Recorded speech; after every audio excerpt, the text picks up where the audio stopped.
Livro do profeta Isaías, capítulo 45.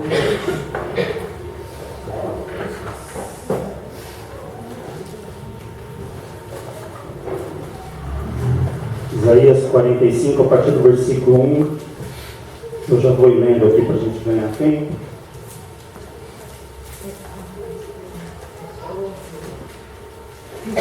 Isaías 45, versículo 1 em diante diz assim: Assim diz o Senhor ao seu ungido, a Ciro, a quem tomam pela sua mão direita para bater as nações diante de sua face. Eu soltarei os lombos dos reis para abrir diante dele as portas, e as portas não se fecharão.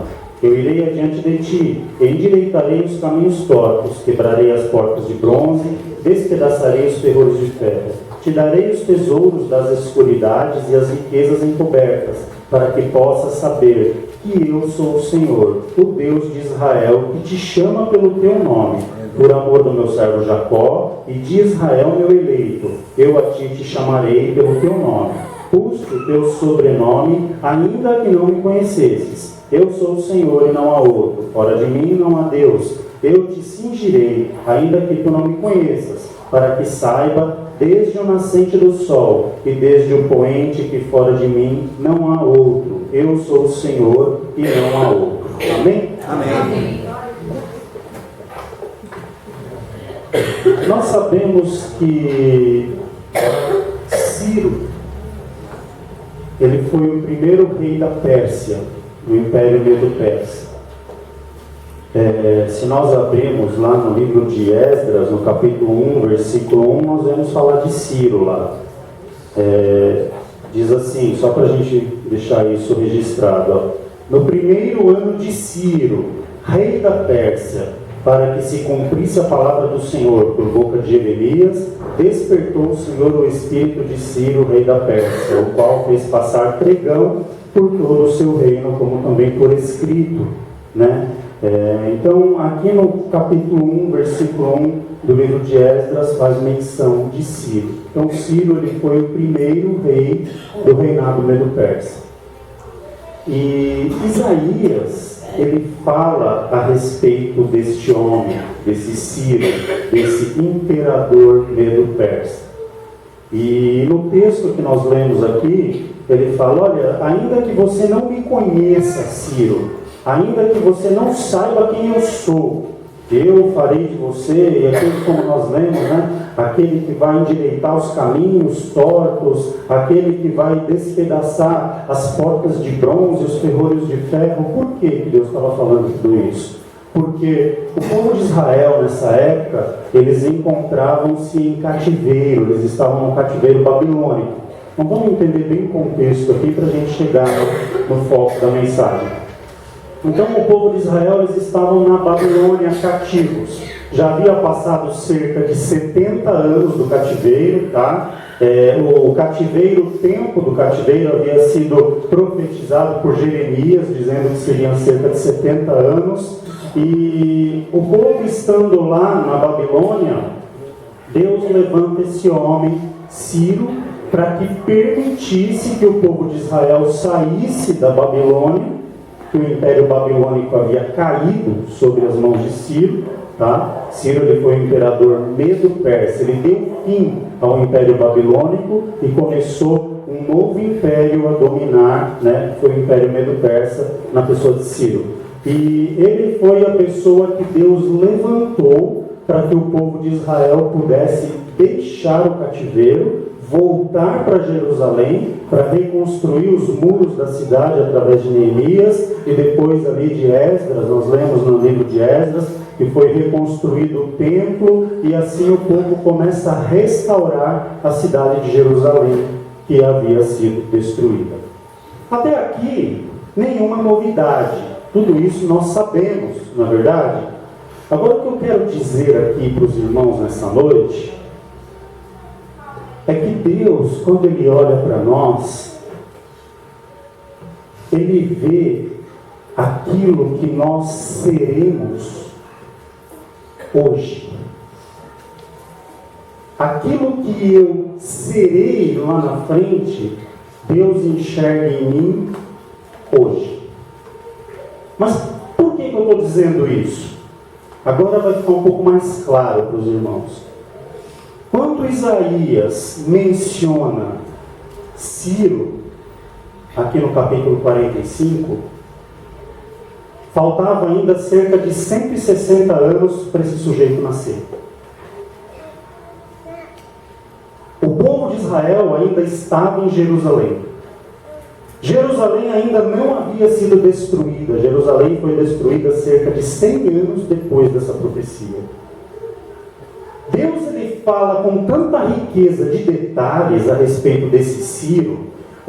Assim diz ao Senhor ao seu ungido. O que é ungido? O que significa ungido aqui no caso de Ciro? Ciro não era servo de Deus, porque ele era um medo persa, ele nem conhecia o Senhor. Esse ungido era sinal de que Deus havia de capacitá-lo, separá-lo para uma obra específica. E qual era? Endireitar o caminho, para que o povo pudesse voltar a Jerusalém. Então Deus, quando Ele olha para nós, Ele enxerga em nós aquilo que nós não vemos hoje. Deus, Ele via aqui 160 anos, um homem que ainda nasceria, onde Deus aqui o chama pelo nome. Olha que coisa tremenda isso. Ele diz assim, tem um versículo que eu li aqui que ele diz: eu te chamo pelo teu nome, aqui no versículo 4, por amor do meu servo Jacó e de Israel, meu eleito, eu a ti te chamarei. Por que chamarei? Porque Ciro não tinha nascido. Eu te chamarei pelo teu nome, pus o teu sobrenome, ainda que não me conhecesses.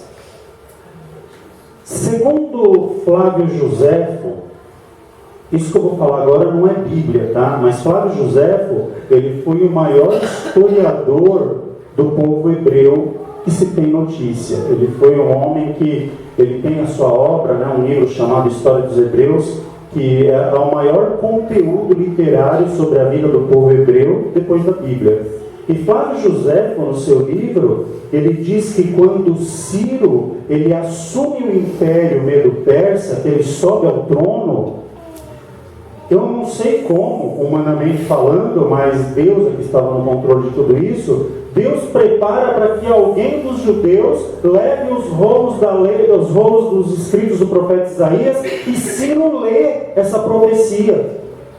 Quando Ciro lê essa profecia e vê que Deus havia falado dele cerca de 160 anos atrás, que ele subiria ao trono medo-persa, que ele seria o homem que Deus levantaria para abater o império babilônico e para permitir que o povo de Israel voltasse a Jerusalém para reconstruir a cidade, Ciro ele fica em choque. Ele fala: como é que pode um Deus revelar a minha existência 160 anos antes de eu nascer, onde a profecia cita até o meu nome? Então Deus ele conhece aquilo que nós somos lá no futuro, hoje. Deus ele enxerga aquilo que nós seremos, ou quem somos lá na frente, hoje. Quando Deus olha para mim e para você, a gente começa a entender o porquê de algumas passagens na Bíblia que a princípio ficam confusas na nossa mente. Deus ele consegue enxergar quem você vai ser lá na frente, hoje. Lembra do caso de Gideão? Capítulo 6, se eu não me engano, de Juízes, fala de Gideão. A Bíblia diz que Gideão ele malhava o trigo onde? No lagar. Quem era Gideão nessa época? Era um homem comum, assustado, talvez ali corajoso por estar tentando ainda garantir o sustento da sua família, porque os midianitas eles vinham e roubavam tudo aquilo que o povo de Israel produzia. Eles estavam debaixo de escravidão, de servidão dos midianitas, e Gideão ele malhava o trigo no lagar. Lagar é lugar de pisar uva para fazer vinho. Então talvez ele estivesse ali escondido, talvez ele estivesse ali para que ninguém desconfiasse, e de uma certa forma ele estava garantindo o sustento da família dele. Aí o que acontece nessa passagem? Quando nós lemos o capítulo 6, a Bíblia diz que o anjo do Senhor aparece a Gideão e diz assim: Gideão, vai nessa sua força que eu sou contigo. Aí você presta atenção no contexto. Você fala, peraí, Gideão está lá, coagido, numa situação de escravo, malhando trigo no lagar, se escondendo dos midianitas para que eles não roubassem o resultado ali do seu trabalho, e Deus olha para ele e fala, vai nessa sua força que eu sou contigo. Eu pergunto, que força Gideão tinha? Mas o que Gideão não sabia é que Deus já olhava para ele aqui no início do capítulo 6 como um futuro general de Israel e como um futuro juiz de Israel. Porque Deus libertou o povo das mãos dos midianitas através da vida de Gideão. Então Deus ele olha para nós hoje e enxerga aquilo que nós seremos lá na frente.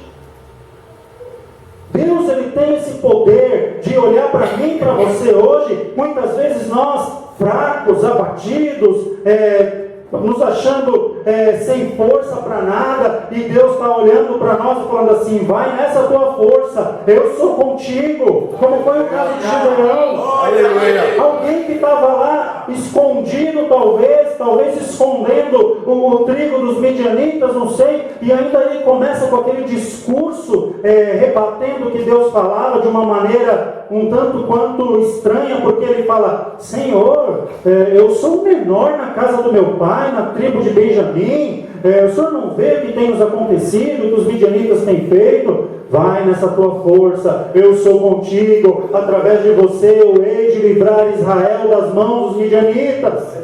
Glória a Deus. Aleluia. E é assim que Deus faz na minha e na sua vida. Se a gente olhar para a vida de Moisés ele sai da terra do Egito como um assassino. Verdade. Fugido de lá. Quem era Moisés? Um assassino. Foragido do Egito. Anos depois ele volta como quem? Um grande missionário, um legislador, um líder com a responsabilidade de tirar o povo da terra do Egito.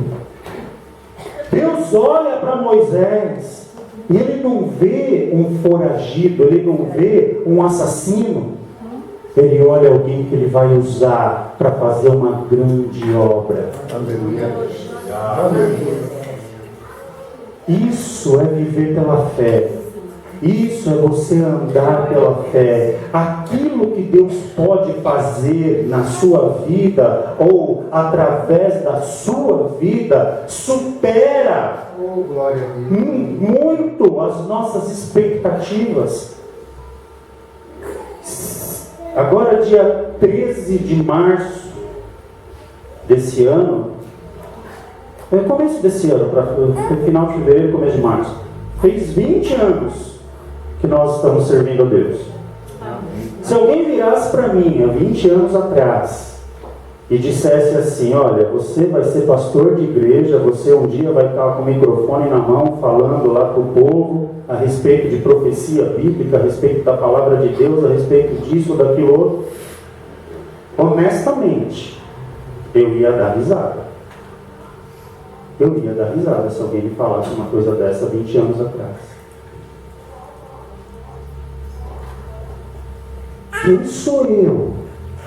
De onde eu vim? De onde Deus me tirou? Quando eu cheguei na igreja eu tinha medo de falar com as pessoas, porque eu achava que todo mundo dentro da igreja era santo e perfeito e que eu ia falar alguma bobagem. Eu tinha medo de conversar com as pessoas. Eu ficava olhando para a minha Bíblia assim e eu pensava, daqui a um ano mais ou menos, eu acho que quando o pastor falar, abre ali a Bíblia em Malaquias, eu vou saber onde que achar Malaquias aqui. Porque eu me perdia todo para procurar os livros da Bíblia. Eu ficava pensando nessas coisas. E Deus foi fazendo. Uma vez uma irmã veio e profetizou assim, ó pastor, eu olhei para ela e falei, não irmã, está confusa, eu não sou pastor não. Ela falou, é sim, e se não for de Deus o que eu estou falando, que Deus cale a minha boca. Aleluia. Eu fiquei olhando para a irmã, quer dizer, Deus enxerga em nós coisas que nós não sonhamos. Por isso, não limite o poder de Deus na sua vida. Não ache que você não é capaz, que você não é digno de viver aquilo que Deus tem para você. Porque Deus ele enxerga lá na frente. Deus ele é capaz de ver lá na frente de fazer coisas grandiosas, como foi o caso de Ciro. Irmãos, para pensar, 160 anos. Era a mesma coisa de alguém falar hoje aqui, ó, daqui 160 anos, se Jesus não voltar, vai ter um pastor nessa igreja que vai fazer isso, uma grande obra, e o nome dele vai ser fulano de tal. Vamos falar a verdade. Quantos de nós vamos acreditar num negócio desse? Não vamos nem estar aqui para conferir.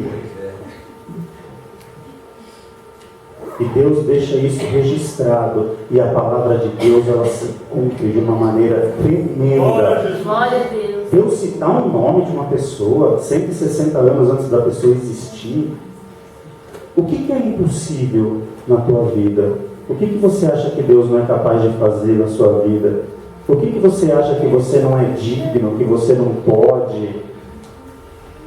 É uma questão de tempo para Deus. Sabe por quê? Porque Ele vê lá na frente. Ele pode realizar lá na frente. Sabe qual é a diferença? Hoje pela manhã, nós falávamos na escola dominical lá para os jovens, o capítulo seguinte que nós lemos aqui, o 46, nós estávamos falando sobre a lição, né, da nuvem. O Momiro até citou aqui um pouco no começo, que representava a glória de Deus. O capítulo 46 de Isaías, ele é interessante porque ele fala assim, ó: já abatido está Bel, Nebo já se encurvou e os seus ídolos são postos sobre os animais, sobre as bestas as cargas dos vossos fardos são canseira para as bestas já cansadas. Juntamente se encurvaram e se abateram, não puderam livrar-se da carga, mas a sua alma entrou em cativeiro. Ouve-me, ó casa de Jacó, e todo o resíduo da casa de Israel, vós a quem trouxe nos braços desde o ventre e levei desde a madre, até a velhice eu serei o mesmo, e ainda até as cãs eu vos trarei. Eu os fiz e vos levarei, e vos trarei e vos guardareis. A quem me farei semelhante, e com quem me igualareis e me comparareis, para que sejamos semelhantes. Sabe o que Deus está dizendo aqui? Deus estava profetizando também 160 anos antes a queda dos ídolos babilônicos, dos deuses babilônicos. Bel e Nebo eram duas divindades babilônicas, né? Na mitologia babilônica, Nebo era filho de Bel, uma história meio confusa lá, mas eram as duas principais divindades babilônicas. E eles saíam, essas imagens saíam sobre tipo de um altar colocado em animais aqui, em bestas, né, em jumentos, e o povo saía tipo em procissão atrás dessas imagens. Eu até falei de manhã uma expressão, já ouviu aquela expressão, vai devagar com o andor porque o santo é de barro? Né? O andor é justamente isso, é quando você põe a imagem em cima desse apoio, né, de madeira, e vai devagar, porque se o negócio balançar, a imagem cair, ela de barro quebra, acabou a festa, acabou a procissão, acabou a adoração dos deuses pagãos deles. Agora, Deus ele vem falando aqui, olha, vocês carregam os seus deuses, mas comigo, Deus falando aqui, é diferente. Ó, no versículo 13, aqui do 46, ouve-me, ó casa de Jacó, e todo o resíduo da casa de Israel, vós a quem trouxe nos braços. As nações pagãs, elas carregam os seus deuses. Nós, povo de Deus, somos carregados por Ele. Amém. Vós a quem trouxe nos braços desde o ventre, e levei desde a madre, até a velhice eu serei o mesmo, ainda até as cãs, né, que significa o estado de velhice, eu vos trarei e eu os fiz. Os deuses pagãos foram feitos pelos homens, o nosso Deus é aquele que nos fez. É Ele quem nos carrega, não somos nós quem o carregamos. Ele é quem nos sustenta, Ele não é sustentado por nós. Ele é quem nos mantém em pé, e não somos nós que ficamos equilibrando Ele para Ele não cair. Essa é a grande diferença. E Ele diz assim: a quem me assemelhareis? Quem vocês vão fazer para se comparar a mim? O único e verdadeiro Deus. Amém. Glória a Deus. Então, se nós somos sustentados pelo Senhor, se o Senhor é aquele que nos carrega, o Senhor é aquele que nos conduz, Ele é aquele que enxerga aquilo que nós podemos ser ainda lá na frente, Ele vê hoje. E Deus, Ele nos chama hoje para uma grande obra. O problema, sabe qual é? É que nós ficamos acomodados, pensando que, se Deus quiser fazer, Ele faz, se Ele não quiser, Ele não faz. Esse Deus... e a gente vai se acostumando e vai ficando naquela vida rotineira, e Deus está olhando para nós e está vendo assim: olha, eu quero fazer de você um grande homem de Deus, uma grande mulher de Deus, eu quero fazer de você alguém importante para mim usar na minha obra, e eu tenho pressa, isso eu já enxergo em você lá na frente, e a gente não tem a predisposição de ver Deus contemplar essa obra nas nossas vidas, como fez com Gideão, como fez com Moisés, como fez com Abraão, como fez com Davi. Quem era Davi? Quem era Davi? Um pastor que ali não foi nem lembrado pelo próprio pai. E Deus o constitui rei sobre todo Israel. Deus olha e fala: achei um homem. Antes de ele ser ungido rei, Deus diz para Samuel: achei um homem segundo o meu coração. O que Davi tinha feito até ali para ser segundo o coração de Deus? Mas Deus já enxergava lá na frente o que Ele ia fazer na vida de Davi. Aleluia. E assim, irmãos, é comigo. E assim, irmãos, é com vocês. Assim é conosco, com a igreja do Deus vivo. Nós somos alguém que Deus vê um potencial incrível para trabalhar nas nossas vidas. Alguém que Deus pode fazer levantar com um grande poder para fazer algo tremendo. Mas nós precisamos o quê? Crer. Senhor, eu preciso estar na sua disposição. Eu preciso estar na dispensação de Deus, para que Deus possa realizar essa obra, para que Deus possa fazer algo grande na minha e na sua vida. E a gente precisa sair muitas vezes dessa zona de conforto que nós estamos. A gente fica acomodado e a gente não crê, e a gente, por problemas da vida, situações, circunstâncias, a gente só enxerga derrota, só enxerga fracasso, só enxerga problema. Gideão estava ali, talvez triste: não posso mais trabalhar, eu trabalho, os midianitas vêm e roubam o trigo que eu malhei, e eu não tenho comida para minha casa, para minha família, para os meus filhos. E Deus olha para ele: vai nessa tua força, varão valoroso. Qual que era o valor de Gideão ali? Que força que ele tinha ali? Porque eu sou contigo. A força de Gideão estava em Deus ser com ele.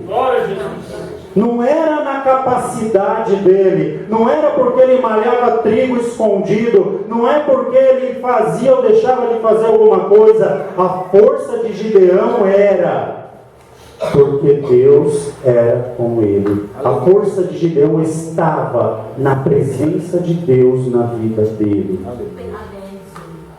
Com Moisés não foi diferente. Com Abraão não foi diferente. Com grandes homens e mulheres de Deus na Bíblia não foi diferente. A grandeza de Deus na vida deles era a presença de Deus com eles. E o que nós temos que zelar hoje na nossa vida? Pela presença de Deus. Lembra da lição de hoje cedo?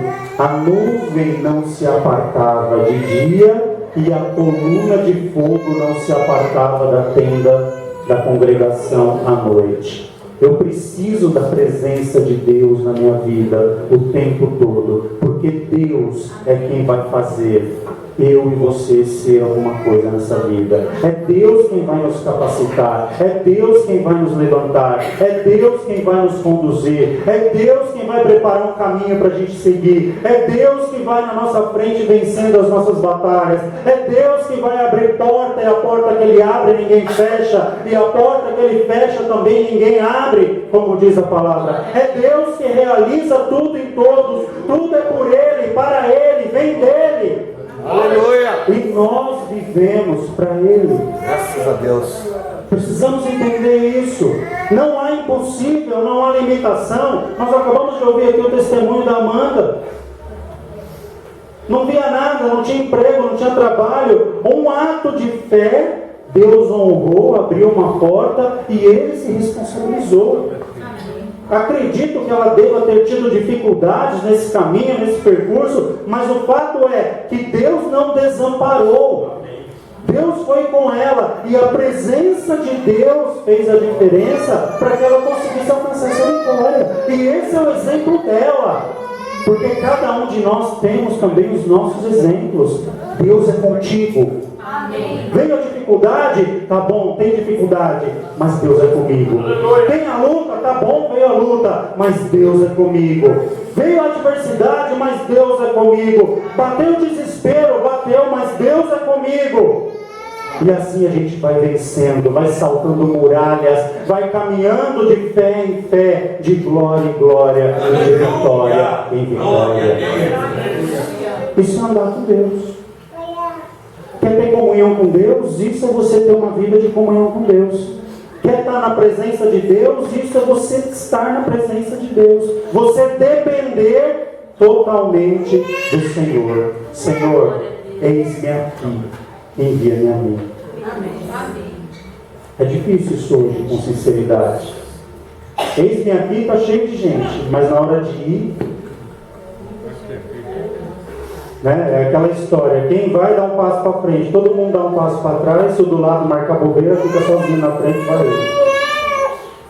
Não, vamos ser ousados com Deus, vamos crer, vamos saber que Deus é aquele que nos chamou desde o ventre das nossas mães. O Senhor é aquele que Ele tem o nosso nome gravado na palma da sua mão. A palavra do Senhor diz que ainda que a mãe se esqueça do filho que ela amamenta, todavia o Senhor não se esquecerá nem de mim nem de você, porque o Senhor é aquele que nos sustenta, é aquele que cuida, é aquele que nos guarda, é aquele que nos conduz um caminho de vitória. Amém, irmãos? Eu vou parar por aqui, porque nós temos ainda estar apresentando o bebê ali da nossa irmã, e que fique essa palavra aos nossos corações. Lembre-se, veio a luta, veio a dificuldade, Deus é contigo. O que eu vou fazer agora? Eu não sei. O que eu sei é que Deus é comigo. E se Deus é comigo, Ele vai me preparar o escape, vai abrir a porta, vai me dar o livramento, vai fazer aquilo que for necessário para me garantir a vitória em nome de Jesus. Amém?